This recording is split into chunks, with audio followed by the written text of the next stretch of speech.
parks and national parks have been cut back tremendously or vanished altogether, and I would love to see that return in the near future. Thank you. Statements by members, declaration de député. L'honorable député de Joliette. The honourable member for Joliette. Thank you, Mr. Speaker. Among all the infrastructure built in Quebec over the last 5 years, Ottawa has only covered 5% of the cost. The 95% remaining, Quebec paid for itself. The amounts in the last budget were welcome, but as the federal government wants to approve projects one by one, everything is paralyzed. The Parliamentary Budget Officer confirmed that of the $13.6 billion announced, only one-third was granted, and the rest is frozen in Ottawa. In Quebec, the federal government is twice as slow as anywhere else. But the Liberals knew that before even launching their program. During the campaign, they had promised that amounts that would remain unspent would be deposited into the gas tax fund by the end of the financial year. Now that they are in power, all the Liberals want is more power.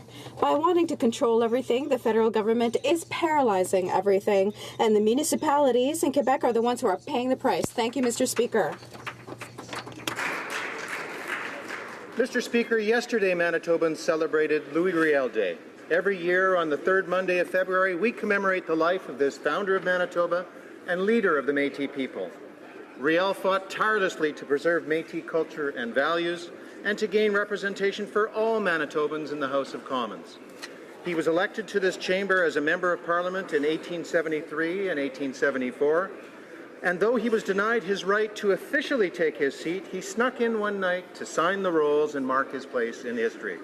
I am proud that the riding of Winnipeg South, which I represent, includes Riel House National Historic Site, the place where Louis Riel is commemorated as a person of national historic significance. Louis Riel is remembered as a visionary leader and as a champion of human rights. Much of what he fought for still resonates today, including the democratic right of all people to be represented in their government and to have a voice in decisions that affect them. Thank you, Mr. Speaker. The honourable member for Haliburton, Kawartha Lakes, Brock. Thank you very much, Mr. Speaker. There are a number of people and organizations in my riding which deserve to be recognized today in the House.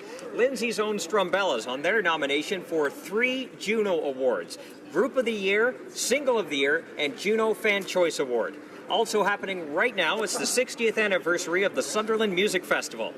Lindsay's Emma Wooldridge and Laura Brown are being selected to play for Team Canada at the International Ice Hockey Federation Girls Global Game.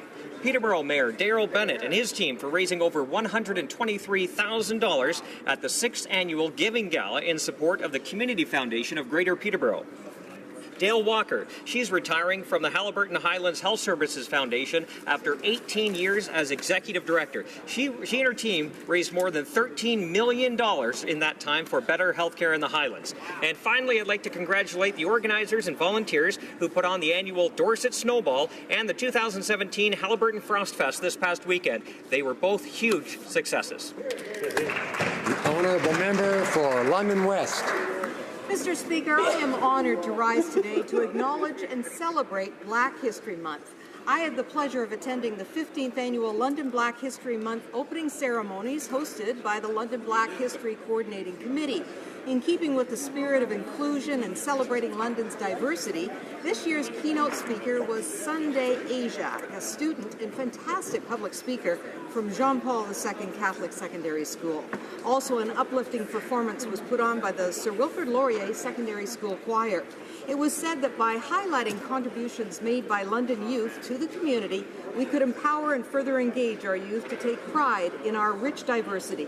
This year, the London Black History Coordinating Committee wanted to educate, inform, and uplift all Canadians on Black history milestones and accomplishments, and that is exactly what they did. I want to give out a special shout-out and a sincere thank you to community leaders Carl Cadogan and Leroy Hibbert for their continued effort to educate the people of London on the rich culture and history the Black community contributes to London and our beautiful nation, Canada. Thank you, Mr. Speaker. L'honorable député de Laurier. The honourable member for Laurier-Sainte-Marie. Mr. Speaker, Today, I want to recognize the remarkable work of an organization for Laurier-Sainte-Marie, the group Itinéraire. Itinéraire is a street newspaper that is the most read in Canada with 25,000 loyal readers, 150 carriers, men, women, youths, and seniors, who proudly sell their newspaper and also are able to regain their self-esteem, break their isolation, and improve their living conditions. L'Itinéraire is a philosophy of intervention that puts people at the heart of the organization. Today, more than 50% of the newspaper is written by the carriers themselves who are trained to do so. It's also a holistic approach that intends to meet different needs. The organization is also involved in food security, housing, and offering psychosocial support.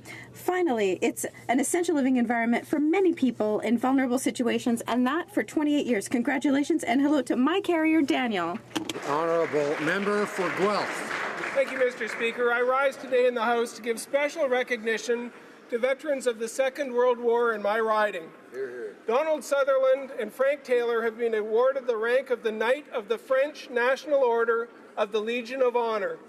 This is the highest national order awarded by France and is in recognition of their personal involvement in the liberation of France during World War II. The honor is awarded to Canadians in gratitude for their courage and bravery in liberating France. On February 17th, Mr. Taylor and Mr. Sutherland received their medals in an official ceremony with Marc Trouillet, the French Consul General of Toronto, at Guelph's Royal Canadian Legion, John McCrae Branch 234. We're all humbled by the bravery of our nation's veterans, like Mr. Taylor and Mr. Sutherland, and the lasting recognition that France has accorded them. Thank you, Mr. Speaker. Bravo. The Honourable Member for Bow River. Thank you, Mr. Speaker. It's a great honor for me to rise to congratulate 4-H Alberta on their 100th anniversary. There are many provincial celebrations planned for this excellent organization. For the last 100 years, 4-H clubs have been a valuable asset in our rural communities. 4-H has seen a number of transformations in the last 100 years, and one of the biggest is that they have a much broader appeal. They are now becoming more relevant in more urban parts of Canada. They teach excellent lifelong skills such as cooperation, leadership, critical thinking, organization, public speaking, and community service. The 4-H motto resonates today: my head to clearer thinking, my heart to greater loyalty, my hands to larger service, and my health to better living for my club, my community, and my country. I'm proud of the excellent opportunity that 4-H clubs across Canada provide to our youth. I wish 4-H Alberta another 100 years of success. Well done. Honourable Member for St. John's South, Mount Pearl. Mr. Speaker, the Hibernia oil field lies 315 kilometres southeast of St. John's. In 1993, it was expected to pump 563 million barrels in its lifetime. In December, it pumped its 1 billionth, and it'll continue on for who knows how long. Why? Because the reserves have been bigger than we projected, supporting 3 other projects and billions in exploration last year alone. Because our light, sweet crude is easier and far cheaper to refine. Because our oil is pumped in tidewater and can be shipped over the North Atlantic to the highest bidder. Because the ingenuity of the people in the Newfoundland oil industry knows no bounds. Our innovations have turned a profitable operation into a hugely profitable one for its investors, including the government, and we share our offshore expertise with the world. This week, the Newfoundland and Labrador Oil and Gas Industries Association is holding its annual Oil and Gas Week in St. John's, and I say to them, keep innovating, keep creating the jobs we need. Keep it up. Député de Mount Royal. The Honourable Member for Mount Royal. Rise today to celebrate Jewish Disability Awareness and Inclusion Month. Just yesterday, I was proud to be at the Sullivan Adams YMYWHA in my riding, which will be receiving $30,810 from the Government of Canada to purchase equipment that will allow greater access to its swimming facilities for those with limited mobility. Amazing work is being done by community organizations across Canada. For example, in Toronto, when Jeffrey, a man who is immobilized and communicates only with his eyes and gestures, needed housing, Danny was there to help. Certains d'autres ont besoin des services. Others need services that are better tailored to their specific needs, which is why the UGA Federation of the Greater Toronto Area created a working group of 24 synagogues to help develop inclusion initiatives. To join me in acknowledging the Jewish Federations, service agencies, activists, and families in the gallery today, and thank them for their terrific work to help all those in need. The honourable member for Lambton, Kent, Middlesex.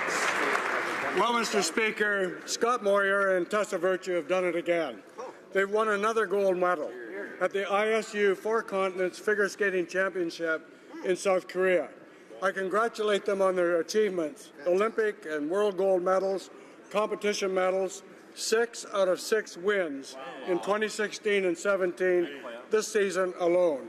But most of all, on the inspiring role models that they have become for the young people of Canada. I will join all residents of Ilderton, that's Scott and Lisa's skating hometown, in my riding of Lambton, Kent, Middlesex, to cheer on this incredible ice dance couple as they compete in the World Champions later next month. Best of luck, Scott and Tessa. You truly are champions, on and off the ice. The honourable member for Cape Breton-Canso. Mr. Speaker, I stand to pay tribute to Bob White, a true icon in the Canadian labour movement. A lifetime of fighting for workers' rights began at the tender age of 17 as a shop steward, not long after leading 500 workers off the job on his first strike action. Recognizing that Canadian workers needed to control their own destiny, in 1985, Bob White changed Canada's labour landscape by leading the charge to split from the United Auto Workers to form the Canadian Auto Workers. After serving 3 terms as CAW's president, he moved on to the Canadian Labour Congress, serving as its president for 7 years, continuing to be a fierce advocate for workers' rights. A tireless champion for social justice and fair trade, he was made an officer in the Order of Canada for his exceptional service to his country. Bob White was respected by workers and business leaders alike, and inspired this current generation of labour leaders like Unifor President Jerry Dias and CLC President Hassan Youssef, both former CAW members. To Bob's family, his friends, and former colleagues, we offer our deepest condolences.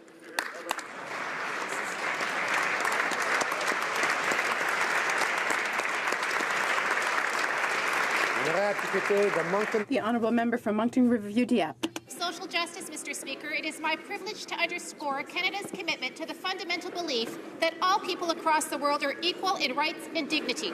La justice sociale. Social justice is an essential condition for peaceful coexistence. We are moving social justice forward when we break down obstacles associated with gender, age, race, religion, culture, or disability. Many global problems stem from systematic prejudice and discrimination, Mr. Speaker. These divisions come not from religion or faith, since all religions are built on aspirations of peace and human dignity, but rather from political and economic injustices. In Canada, our government is working to make progress in various sectors, including relationships with Indigenous peoples, women's rights, and access to justice. Let us recognize that social justice is not possible until diversity and the fundamental rights of all people are respected. Thank you, Mr. Speaker. A member for Prince George, Peace River, and Northern Rockies. Thank you, Mr. Speaker. February marks Jewish Disability Awareness and Inclusion Month, a unified effort among Jewish organizations and communities worldwide to raise awareness, champion their rights, and foster inclusion of people with disabilities. This initiative, which began in 2009, highlights the importance of accommodation and inclusion for people with disabilities within Jewish communal life, and provides a focal point for Jewish Canadians to demonstrate leadership beyond their community. I'm proud to welcome a delegation to Ottawa, led by the Jewish Federations of Canada, UIA, and the Centre for Israel and Jewish Affairs, representing Jewish federations, service agencies, activists, and parents from across Canada.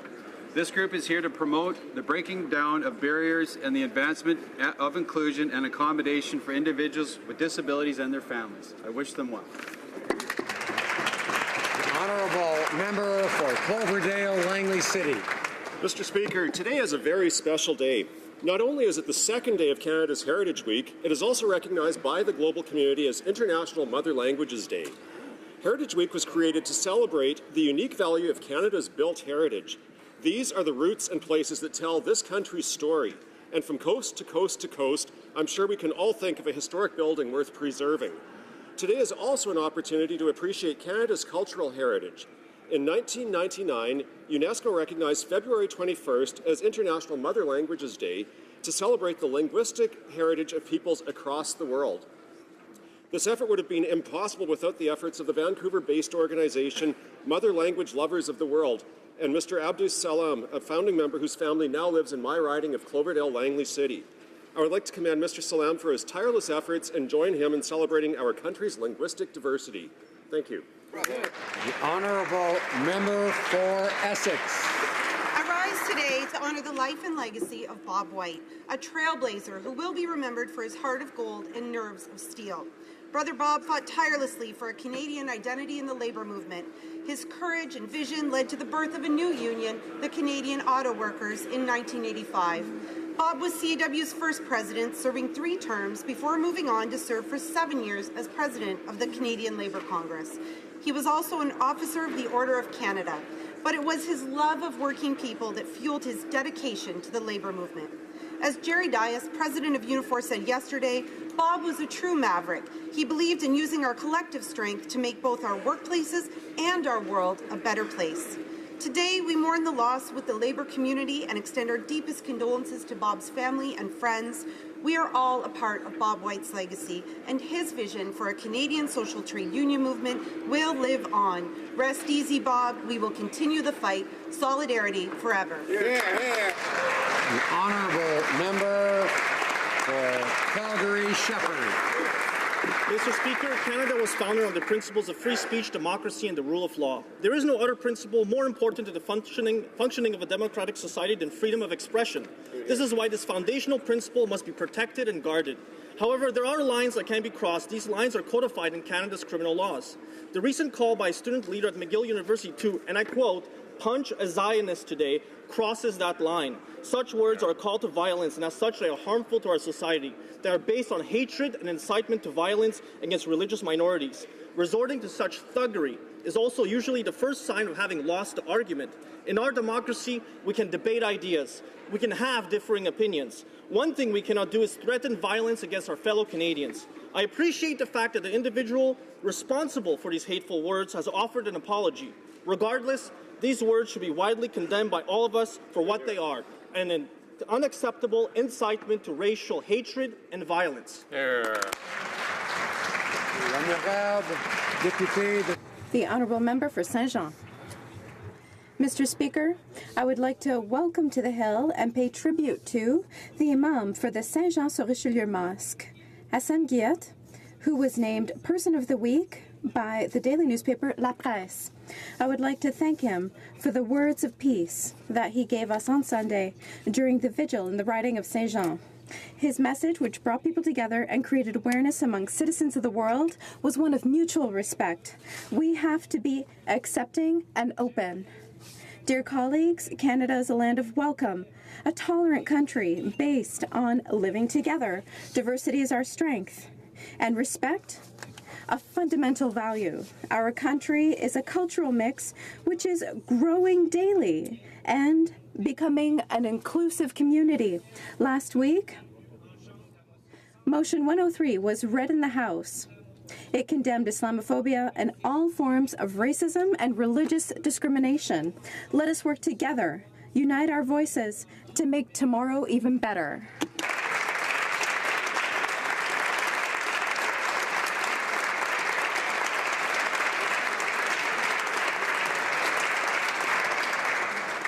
Questions orales.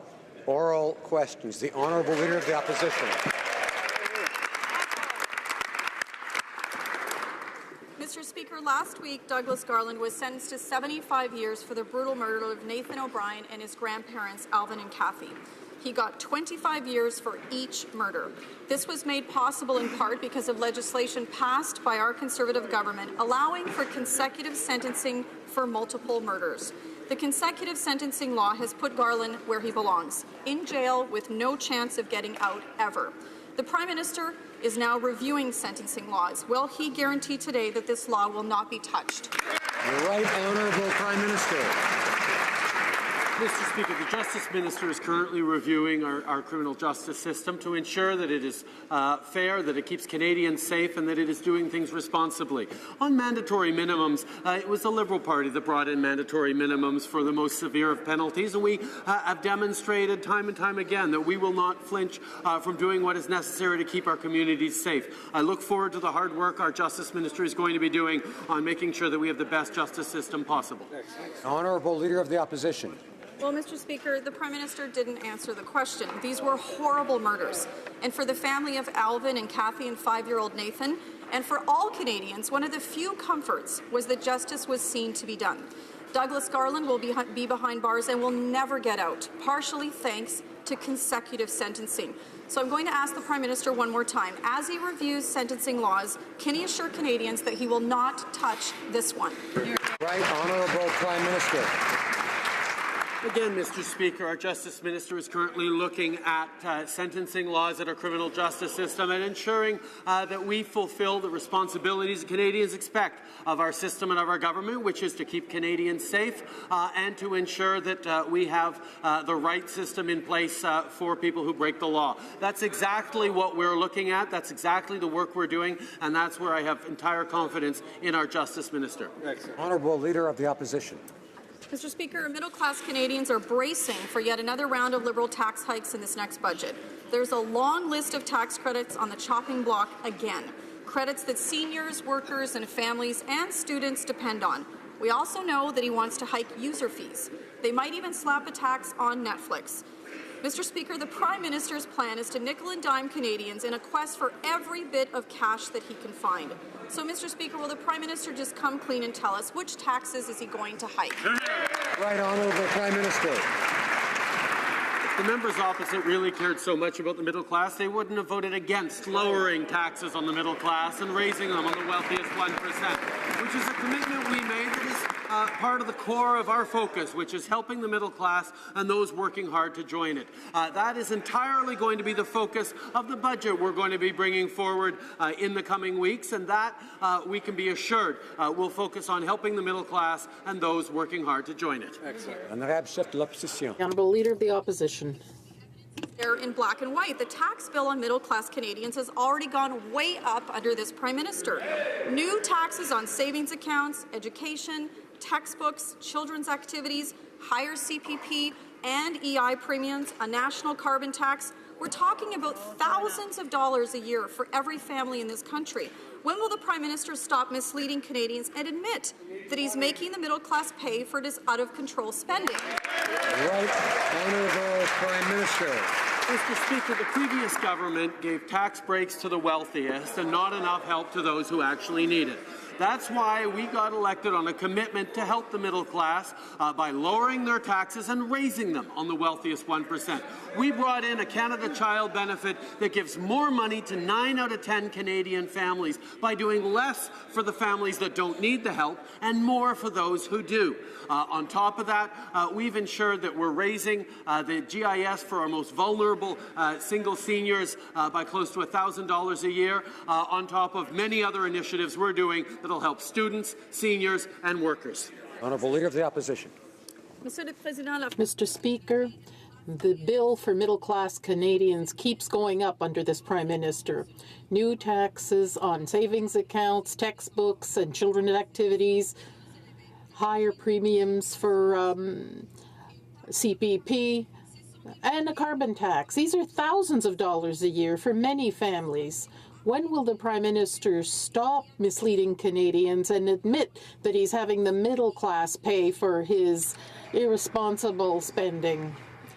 On the contrary, Mr. Speaker, the first thing we did is reduce taxes for the middle class and increasing them for the 1%. And the Conservatives voted against that, as a matter of fact. The reality is we also increase benefits for families that need it with the Canada Child benefit and reduced benefits to millionaire families. That will reduce child poverty in Canada by 40%, Mr. Speaker. Our emphasis is on the middle class and those working hard to join it. The Honourable Member for Laurier-Sainte-Marie. Mr. Speaker, The NDP has been asking the government to suspend the Safe Third Country Agreement for over a month now. Since it's still in place, refugees are choosing to cross the border illegally, even though they are in danger by doing so. The Prime Minister clearly told refugees that Canada would welcome them, but continues to refuse to walk the talk. So will the Prime Minister finally take action and suspend the Safe Third Country Agreement? The Right Honourable Prime Minister. Mr. Speaker, Canada is an open and generous country. We accept thousands of refugees, tens of thousands last year. We will continue to accept refugees. But one of the reasons why Canada remains an open country is that Canadians trust our immigration system and the integrity of our borders and the help we provide to people who are looking for safety. So we will continue to strike that balance between a rigorous system and accepting people who need help.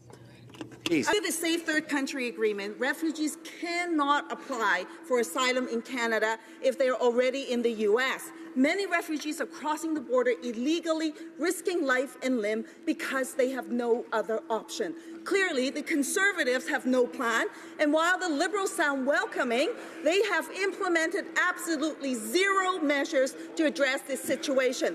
Things will only get worse. So will this Prime Minister finally act, and will he suspend the unfair agreement and support border communities and help those desperate refugees? The Right Honourable Prime Minister. Mr. Speaker, Canada is an open and welcoming country, and one of the reasons we are able to continue to be open and welcoming is that Canadians have confidence in the integrity of our borders and the integrity of our immigration system. We will continue to ensure that laws are enforced and followed, and that we remain demonstrating the strength and the integrity of our immigration system. We will be welcoming, but we need to make sure that it's done properly at the same time by all officials in Canada. Honourable Member for Vancouver East. Values need to be followed by action, or else what good are they? We are getting reports of massive raids by U.S. immigration, including a horrible story of a 7-year-old boy abandoned after officials arrested his mother at a football game. While a former Conservative Prime Minister serenades Mr. Trump, will this Prime Minister speak up? With another executive order expected soon, will this government finally denounce Trump's immigration policies, and will they take any new actions to address the impacts on Canada? The Right Honourable Prime Minister. Mr. Speaker, Canadians expect their government to do two things: to stand up for Canadian values and continue to talk about the openness and the strength with which we engage with the world, and also have a strong working relationship with the American government and officials. That is what we are focusing very much on doing, because there are millions of jobs on both sides of the border that depend on us working well together, but we will always stand up for our values and our strengths. The Honourable Member for Laurier-Sainte-Marie. Mr. Speaker, we get the impression that this government is sticking its head in the sand by refusing to recognize the urgency of the situation. The Quebec-U.S. border is getting busier and busier. Canadian citizens are being refused entry into the U.S. without valid cause. The situation in the U.S. is increasingly problematic, but this government is content to just smile and tell us that everything's just fine, thanks. What is this government waiting for to take concrete action to mitigate the impact of Trump's policy here in Canada? The Right Honourable Prime Minister. Talking about concrete gestures, we are working with the U.S. authorities to make sure that jobs in Canada and economic growth, the safety of our borders, continue to benefit small businesses, Canadian workers, and economic growth for the middle class and those who are working hard to join it. We will continue to speak loudly in favor of Canadian values, and we will continue to work constructively with the U.S. The Honourable Member for Lac-Saint-Jean. Mr. Speaker, thanks to our opposition, the government backed down on a tax on health and dental plans. However, they still need money, Mr. Speaker. They continue to try to get revenue, And of course, it's the Canadian middle class that'll pay the price. What tax credits will this government have to cut to try to reduce the deficit? The Honourable Minister of Finance. Mr. Speaker, we will continue to help the middle class and improve its situation. We will continue to help people who need help in our society, with tax cuts, for instance, situations that will help their family. We introduced the Canada Child Benefit to help 9 out of 10 families get more money for their family. That's what we continue to want to do. That's our objective, to help the middle class, and that will be reflected in the budget we will present in the coming weeks or months. The Honourable Member for Lac-Saint-Jean. Mr. Speaker, we will have a deficit 3 times bigger than what this government had announced during the election campaign. That's quite exceptional. $10 billion was already too much. We don't know when there'll be any kind of balanced budget. They're throwing money out the windows, and the future generations are going to pay the price. What does this Prime Minister intend to do to eradicate the deficit? The Honourable Minister of Finance. Mr. Speaker, we made a choice. It was a choice to invest in our future, a choice to invest in the future of our children and of the middle class. That's why we're investing in infrastructure, for instance. That's why we want a more innovative economy for the future of our country. That's what we're going to continue to do in order to have an economy that can grow more in the future. It's become fashionable for millionaires to give self-righteous speeches about income inequality.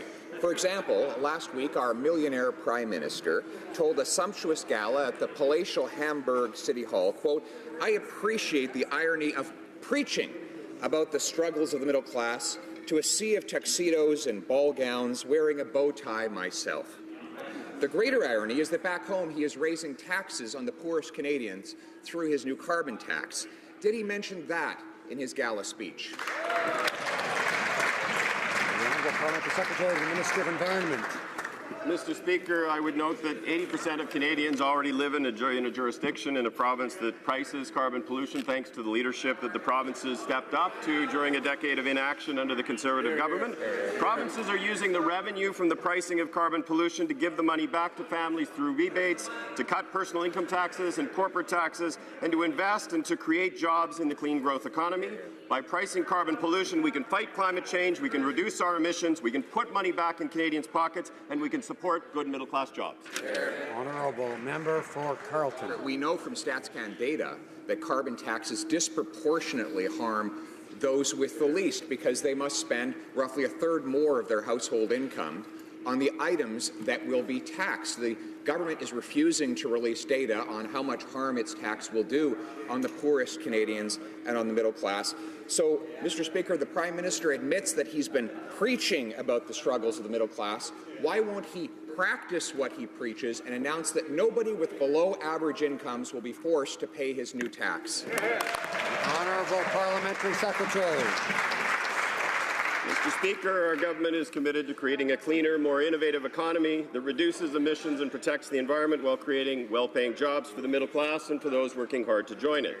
After a decade of inaction and years of lost opportunities under the previous government, we're finally taking the steps required to protect this planet for our children and our grandchildren.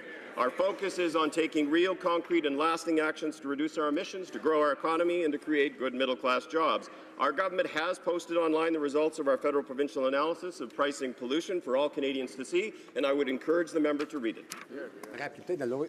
The Honourable Member for Louis Saint Laurent. Mr. Speaker, we know that this government has completely lost control over public spending.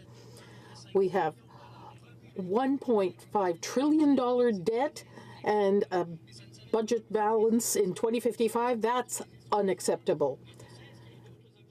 The Minister of Finance says that he has other objectives. Apparently, the next attack would be to increase capital gains inclusion rate from 50 to 75%.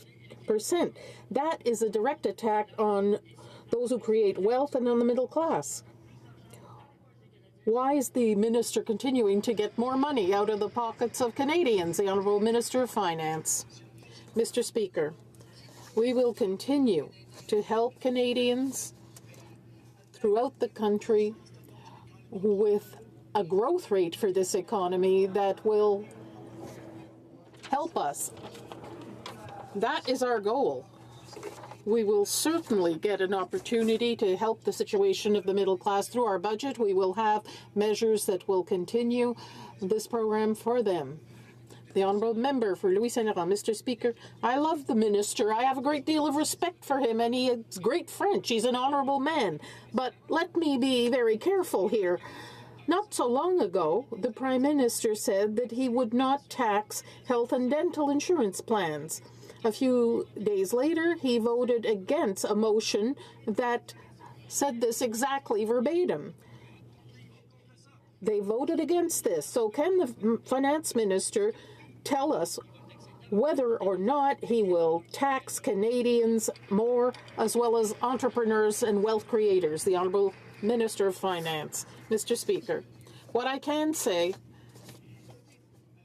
is that from the outset of our mandate, we reduce taxes for the middle class. That's very important to us.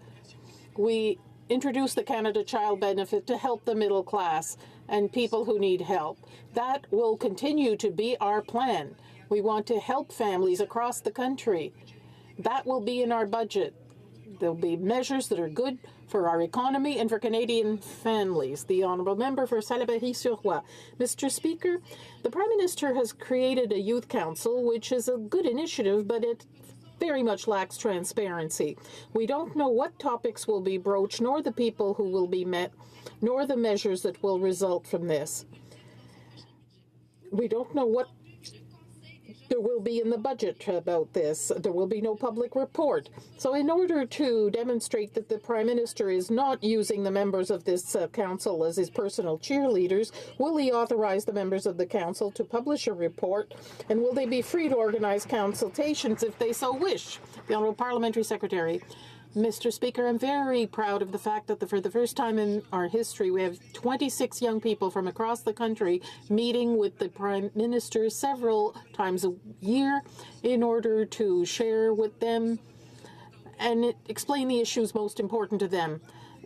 Most important, the Prime Minister is taking time to engage with young people on Facebook, in person, in schools, high school, colleges, universities. The Prime Minister knows it's important to engage with youth, and that's what he'll continue to do. Mr. Speaker, questions are directed to the Minister of Youth, and it's simply disrespectful that he refuses to answer any of them. So while it's a great idea, the Prime Minister's Youth Council is not transparent. We don't know who he's meeting with, and we don't know what's going to come of it.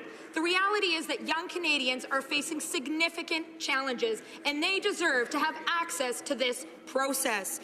Young Canadians also deserve accountability. So will the Prime Minister make this information public, yes or no? Honourable Parliamentary Secretary to the Prime Minister for Youth.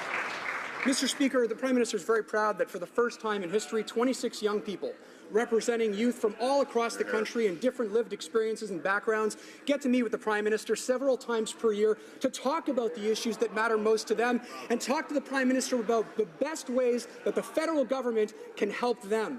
But Mr. Speaker, we're not stopping there.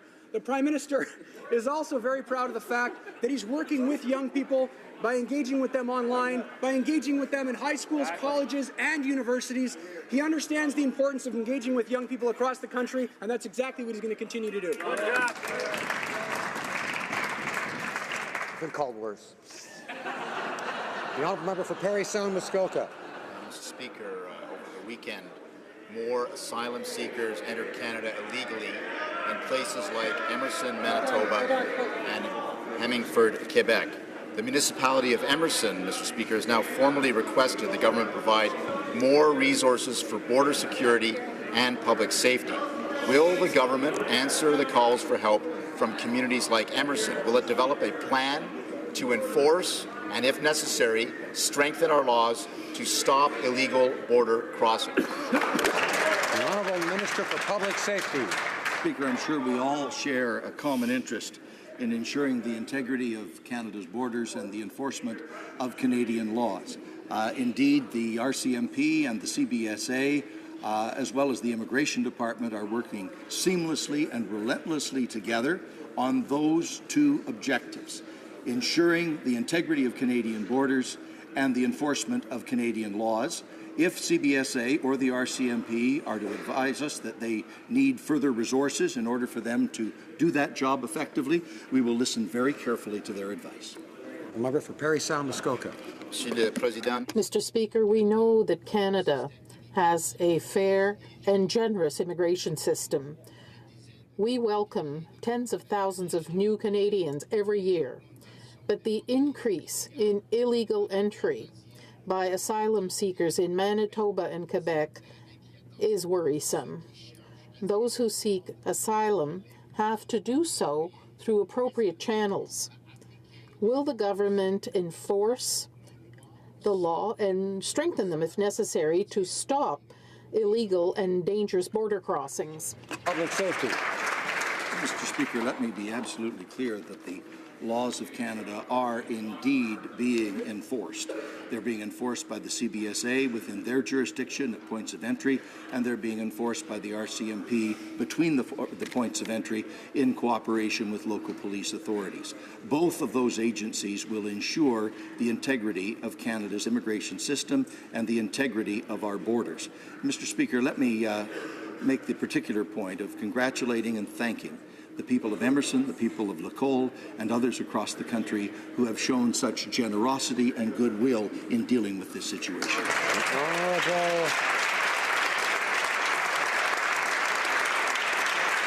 Honourable Opposition House Leader.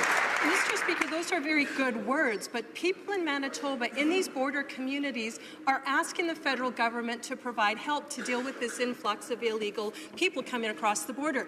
These are community resources, and many times they are actually volunteer first responders. People running across farmers' fields illegally cannot continue. It's not safe for the people who are running across the fields. It's not safe for the community. So, Mr. Speaker, what is the government going to do to provide support to the communities and to stop this illegal activity? The Minister of Public Safety. Mr. Speaker, CBSA and the RCMP are constantly scrutinizing the situation. They have already made some adjustments within their internal resources to ensure that they have the personnel and the tools in place to enforce Canadian laws, to keep Canadians safe, to attend to the safety of the asylum seekers as well. Mr. Speaker, one thing we won't do is what the previous government did in eliminating the health benefits available to asylum seekers and making the condition of vulnerable people even more vulnerable. The Honourable Member for Provencher. Mr. Speaker, over the past several days, 35 miles across the border from the United States into Canada near Emerson, Manitoba, in my riding of Provencher.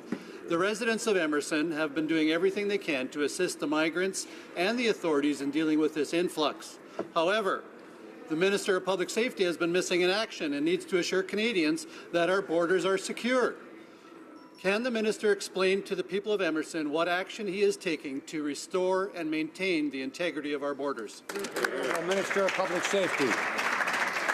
Mr. Speaker, may I repeat, first of all, the thanks and congratulations to the honourable gentleman's constituents for the manner in which they have responded to this situation.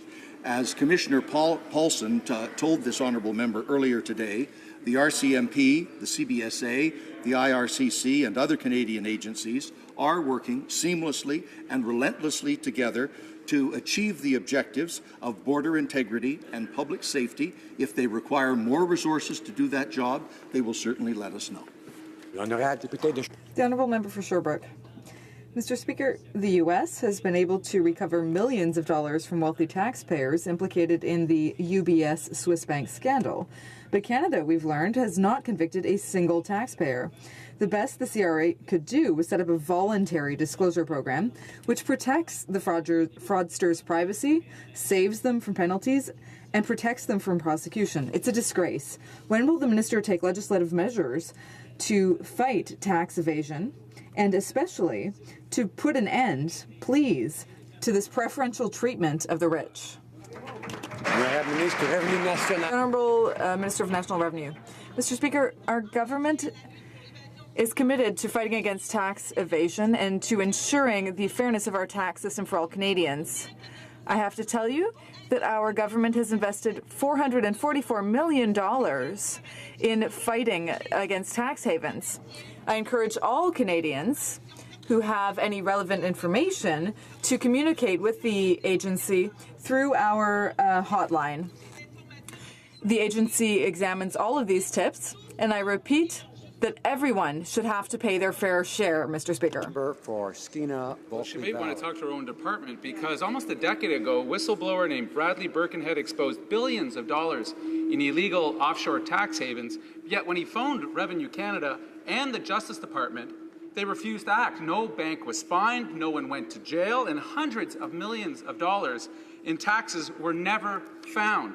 With only a quarter of the money recovered, Liberals pat themselves on the back and say, job well done. Clearly, this government has two sets of rules, one for the wealthy and well-connected, and another set for everybody else. So who are the Liberals actually working for? Their billionaire friends, or the Canadians in the middle class and those working so hard to join it? The Honourable Minister of National Revenue. Mr. Speaker, I would remind all Canadians that we are working with our international partners to fight against tax evasion, because this is a worldwide problem. The government is firmly committed to preserving the fairness of our tax system, and the actions that we are taking are leading to the objective of helping all Canadians pay their fair share. We've made historic investments of $444 million, and this proves how important this is to our government. For Dorval, Lachine, LaSalle. Mr. Speaker, whether in my riding of Dorval, Lachine, LaSalle, or anywhere else across this country, Canadians are proud to call such a diverse and vibrant place home.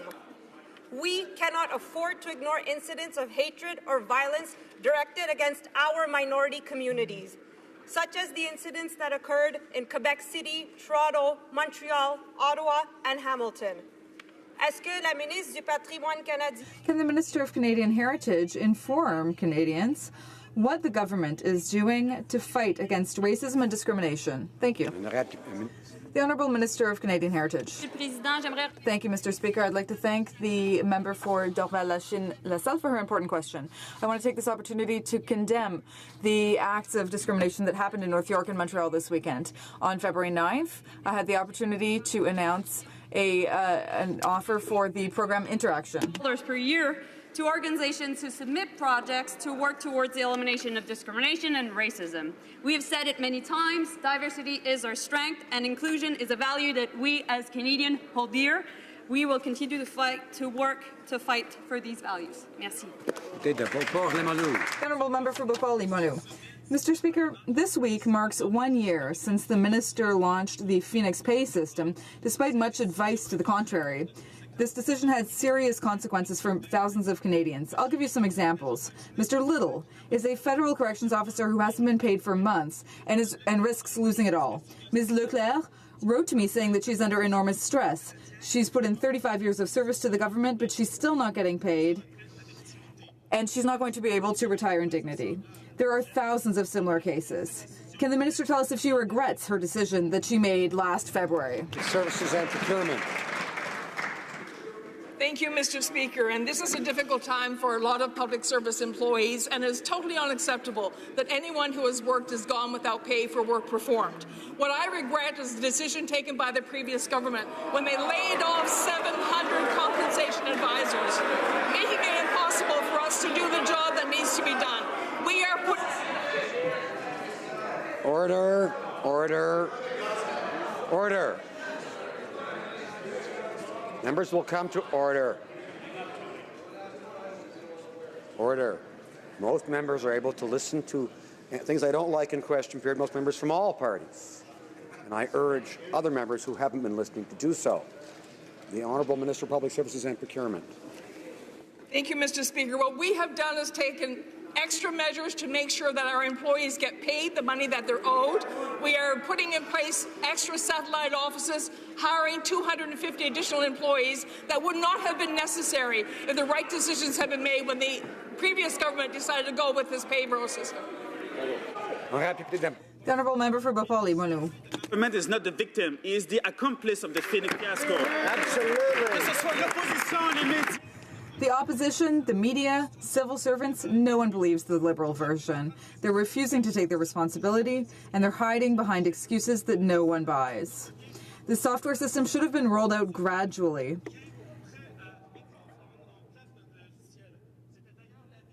And in fact, that's the conclusion of the Gardner report, which was commissioned by the Treasury Board. So, Mr. Speaker, on behalf of all Canadians, will the minister finally apologize to the families affected for this decision? Public Services and Procurement. Mr. Speaker, it is totally unacceptable that employees are going without pay for work performed. That is why we have taken so many extra measures to make sure that they indeed get the pay that they're deserved. We have recognized that there was an injustice done here to those employees, but the injustice, Mr. Speaker, was done by the previous government. And we are now trying to fix a problem that they left us with, but we will fix it, and the employees will have a payroll system better than they've ever had. Order. All the members need to sit quietly even when they don't like the answers or the questions. The only member for Edmonton West. Mr. Speaker, it's been a year since the start of the Liberal Phoenix fiasco. Yes, thousands of government employees continue to be underpaid, overpaid, and some not even paid at all. Internal documents prove the minister was warned not to proceed as she did, yet she still did. She ignored these warnings, and a year later, people are still caught in their fiasco with no end in sight. For a year, this minister has agreed the situation is unacceptable. When did we hear that? And spends all of her time blaming others for her incompetence. On what day will this fiasco finally be cleaned up?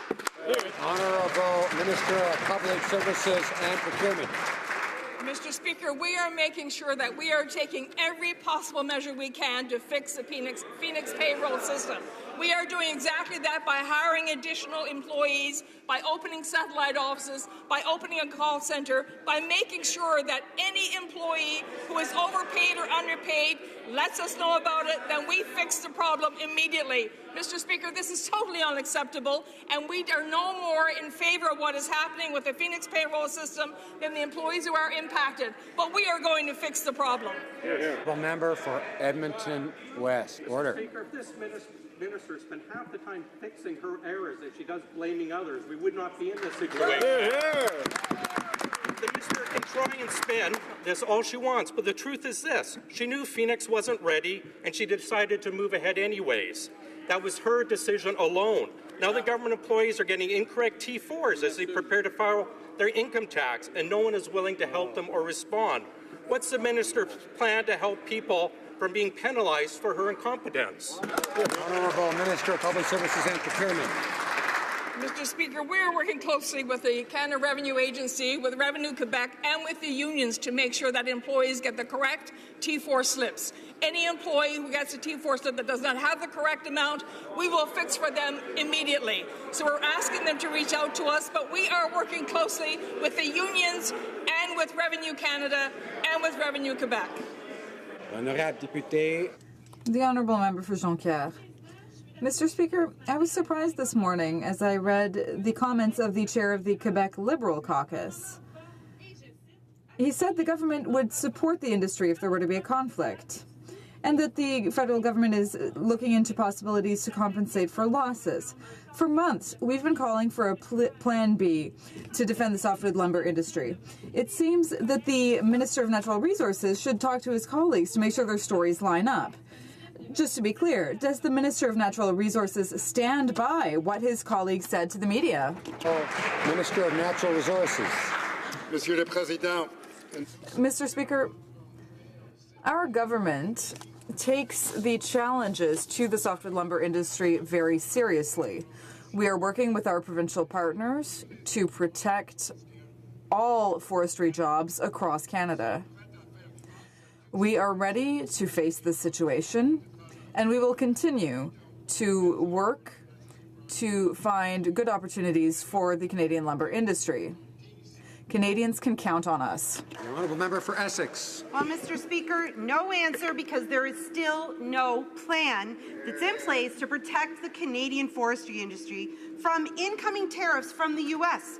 Yet a Liberal MP told his local media that the industry will be protected in case of conflict and that his government is studying the possibility of compensation. Canadian forestry workers need to know what this means. Tens of thousands of jobs are on the line and that small communities depend on. Simple question. If the Liberals are finally working on a plan to defend the Canadian forestry industry, what is it? The honourable minister. Mr. Speaker, we understand that the forestry sector is important for Canadians really right across the country. And we understand that in order to come up with an approach, it's necessary for ministers and for officials to talk about what's in the national interest. Those discussions have already started. They will continue, and we will be prepared for all eventualities. The honourable member for Selkirk, Interlake, Eastman. Mr. Speaker, for months, Ukraine has been calling on the Liberals to extend Canada's military training mission beyond its March deadline. With escalating Russian aggression, our Ukrainian allies are concerned that the Liberals have turned their backs on them again. The Liberals have already cancelled life-saving satellite images. They refuse to provide the final signature on a defense cooperation agreement with Ukraine, and they backed down on a campaign promise to put sanctions on corrupt Russian officials. Operation Unifier must be extended now. Why aren't the Liberals standing shoulder to shoulder with Ukraine in their fight against Putin's proxies? Honourable Parliamentary Secretary to the Minister of Foreign Affairs. Thank you, Mr. Speaker. Our government stands firmly in solidarity with the people of Ukraine. The Minister reiterated this when she met with the President and Foreign Minister of Ukraine just last week at the Munich Security Conference. The annexation and invasion of Crimea was an illegal act. We say that to the world, and we say that to Russia. The Minister of Defense and the Minister of Foreign Affairs are reviewing Operation Unifier. Mr. Speaker, we will always be a friend and steadfast ally of Ukraine. Honourable member for Thornhill. Well, Mr. Speaker, although the Prime Minister and other ministers have offered very carefully worded reassurances that Canada's commitment to the beleaguered people and government of Ukraine is undiminished, the Liberals have been pussyfooting around official extension of Operation Unifier and a direct response to Ukraine's appeal for weaponry to better defend against the Russian-sponsored war. Mr. Speaker, when will the Liberals speak up? The Honourable Parliamentary Secretary. Thank you again, Mr. Speaker. I reiterate that this government is unequivocal in its support for Ukraine. We've condemned the illegal annexation of Crimea in the strongest terms, and the Minister reiterated this just last week with the Foreign Minister and the President in Ukraine. Of Ukraine in Munich. We stand with the people of Ukraine. We have always been a friend and steadfast ally of Ukraine, and we will continue to be so. Honourable member for Thornhill. Well, how about something more than words, Mr. Speaker? Mr. Speaker, British MPs today approved legislation which will make it more difficult for international human rights abusers to hide ill-gotten wealth in the UK. The new powers were voted unanimously in our mother parliament, named the Magnitsky Initiative, after the Russian lawyer jailed, tortured and murdered for his investigation of corrupt Russian government officials. Mr. Speaker, this House unanimously approved a motion to implement Magnitsky-style legislation in Canada 2 years ago. The Liberals have dragged their feet. How long will they wait before they act? Honourable Parliamentary Secretary. Mr. Speaker, we know right now that the House Foreign Affairs Committee is studying CIMA, and we look forward to hearing their report. Certainly, we want to ensure that a proper study is undertaken by this House that will help advise the government in its approach to Magnitsky. Member for Toronto Danforth. Mr. Speaker, just a few weeks ago, a World War II-era bungalow in my community sold for over $1 million. Our government understands the importance of evidence-based decision-making. In order to provide affordable housing for middle-class families, I would like the Minister to inform this House of the advancement of CMHC's work on escalating home prices in major urban centres such as Toronto. Honourable Minister of Social Development. Order. Thank you, Mr. Speaker. I would first like to acknowledge and congratulate our colleague from Toronto, Danforth, for her hard work. Our government believes that all Canadians deserve a safe, adequate and affordable home. I have asked CMHC to study the cause of the rapid and recurring rise in property prices in major urban centers and to identify and to fill data gaps on the subject. I have also mandated CMHC for the data to be available by the end of the year. This will help home ownership stay within reach of more middle-class Canadians. Excellent. Member for Kamloops, Thompson, Caribou. Mr. Speaker, this weekend a video was released, a very powerful video featuring Charmaine Stick of Onion Lake Cree Nation, and it was released on social media.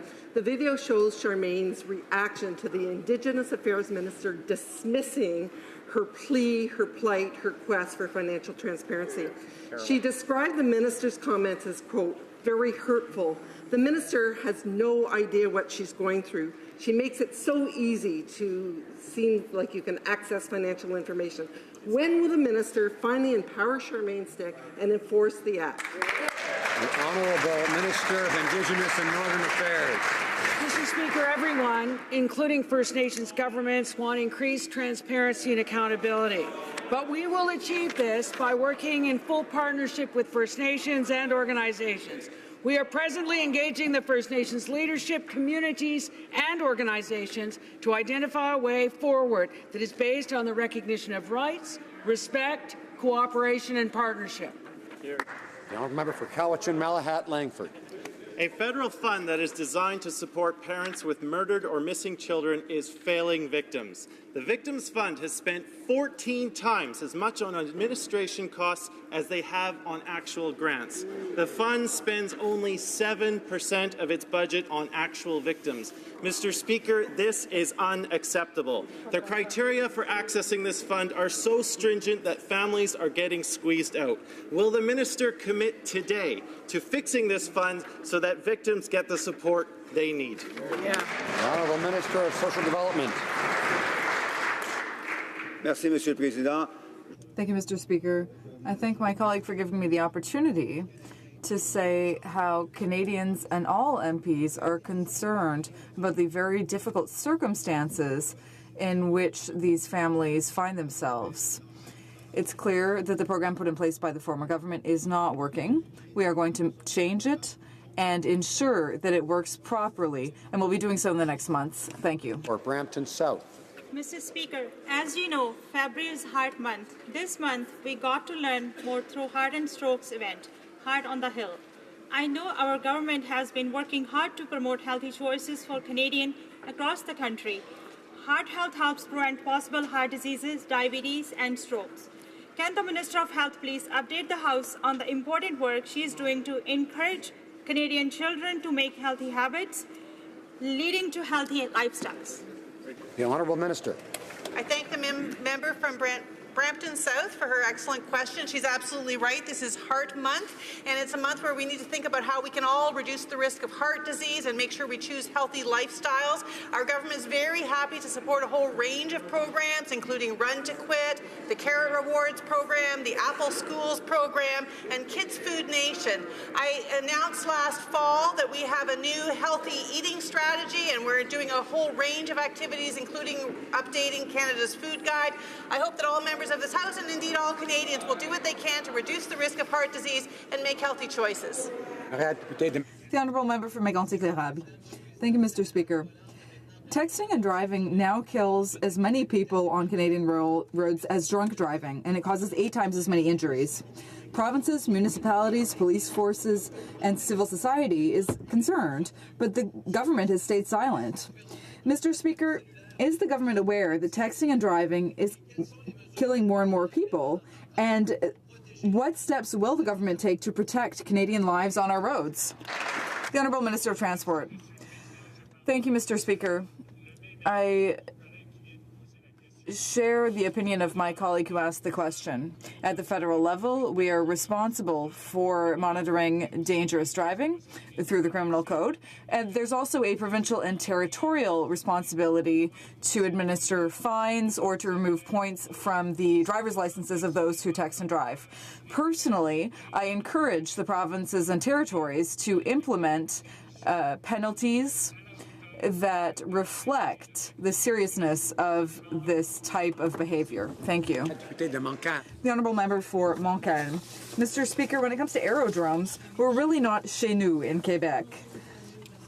After 2 unanimous motions in the National Assembly, after a resolution from 84 municipalities, now the Union of Quebec Municipalities is asking the Transport Minister to respect Quebec laws, municipal bylaws, and social acceptability before going forward with new aerodrome projects. Can the Minister of Transport finally respect the consensus that exists in Quebec and stop acting like Quebec belonged to Ottawa? The Honourable Minister. Mr. Speaker, as you know, it's a federal responsibility to decide if an aerodrome can be built anywhere in Canada. And when I look at each case, I have to make sure that it's in the public interest.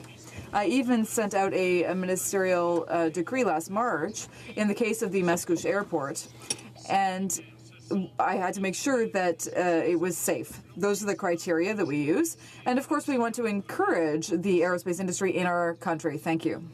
The Honourable Member for Talbot. Mr. Speaker, the Minister of Transport's failure to speak to Quebecers has cost us 19 hectares of protected land. A forest was clear-cut without the people of Mascouche, Talbot, or any Quebec officials having anything to say about it. We already know that the Minister of Transport doesn't care at all about Quebec's environment laws. But perhaps the Minister of the Environment can explain to us why she let this protected land be plundered. Just because you care about the environment doesn't mean that you should stand by doing nothing, like a houseplant. The Honourable Minister of Transport. Thank you, Mr. Speaker. And of course, before making any decision about the Mascouche Airport, the developer conducted a survey with Léger Marketing, and 64% of people, according to that survey, who lived in the area of Mascouche and Talbot were in favor of developing that airport. We did these investigations in the public interest. Thank you. I would ask the Honourable Member to limit his response. To draw to the attention of honourable members the presence in the gallery of the Honourable Catherine McGarry, Minister of Natural Resources and Forestry for the Province of Ontario.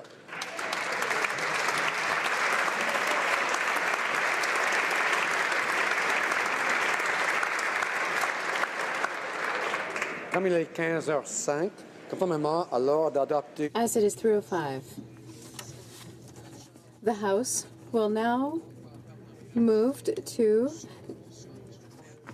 deferred recorded votes. Call on the members. What was it?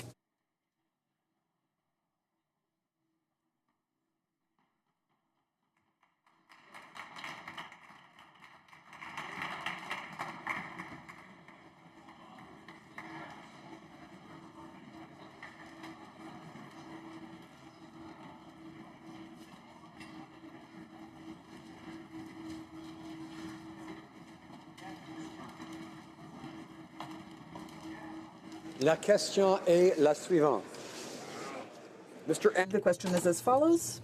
I'll move that the House, A, recognize that Canadian society is not immune to the climate of hate and fear exemplified, shall I dispense? No. By the recent and senseless violent acts at a Quebec City mosque. B, condemn all forms of systemic racism, religious intolerance, and discrimination of Muslims, Jews, Christians, Sikhs, Hindus, and other religious communities. And C, instruct the Standing Committee on Canadian Heritage to undertake a study on how the government could, 1, develop a whole-of-government approach to reducing or eliminating all types of discrimination in Canada while ensuring a community-centered focus with a holistic response through evidence-based policymaking. 2, collect data to contextualize hate crime reports and to conduct needs assessments for impacted communities, and that the committee report its findings and recommendations to